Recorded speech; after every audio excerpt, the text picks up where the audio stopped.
উঠাইয়া দিবে, আপনার আমার জানটা কবজ করে আজরাইল নিয়ে চলে যাবে। আমি আপনাদের মাঝে একটা আয়াত তেলাওয়াত করেছি, কুল্লু নাফসিন যায়িকাতুল মাউত। আল্লাহু আকবার।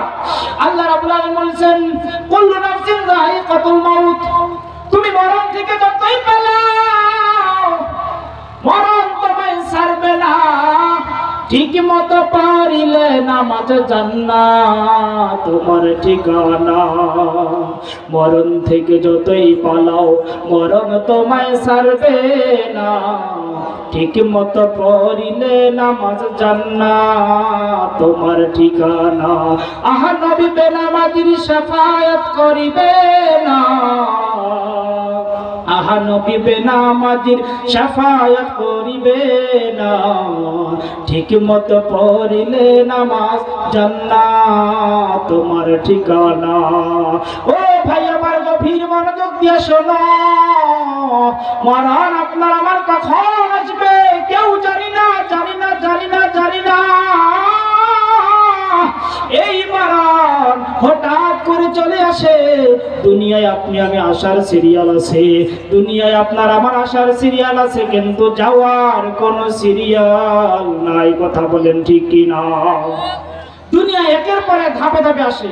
বড় ভাই আগে, তারপরে মেজো ভাই, তারপরে ছোট ভাই, এইভাবে দাদা আগে, তারপরে বাবা, তারপরে আমরা। এই যে একটা দুনিয়া আসার সিরিয়াল আছে। একটা বার তাকায় দেখুন, আপনার গ্রামের দিকে তাকায় দেখুন, আপনার পাশের বাড়িতে তাকায় দেখুন, আপনার মহল্লায় তাকিয়ে দেখুন।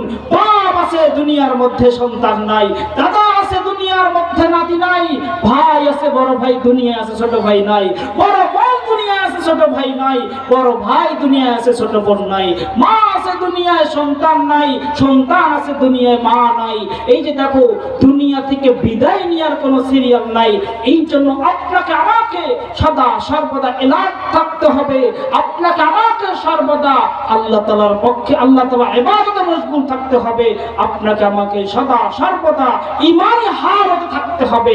কারণ ভাই, আপনি আমি যদি বেঈমান হয়ে মারা যাই, আপনি আমি যদি বেনামাজি হয়ে মারা যাই, আপনি আমি যদি সুদ খেয়ে মারা যাই, আপনি আমি যদি জেনা করতে অবস্থায় মারা যাই, আপনার আমার আমল যে আপনি আমি যে গুনাহ করেছি তওবা না কইরা যদি মারা যাই, আপনি আমি কবরে কি জবাব দেব?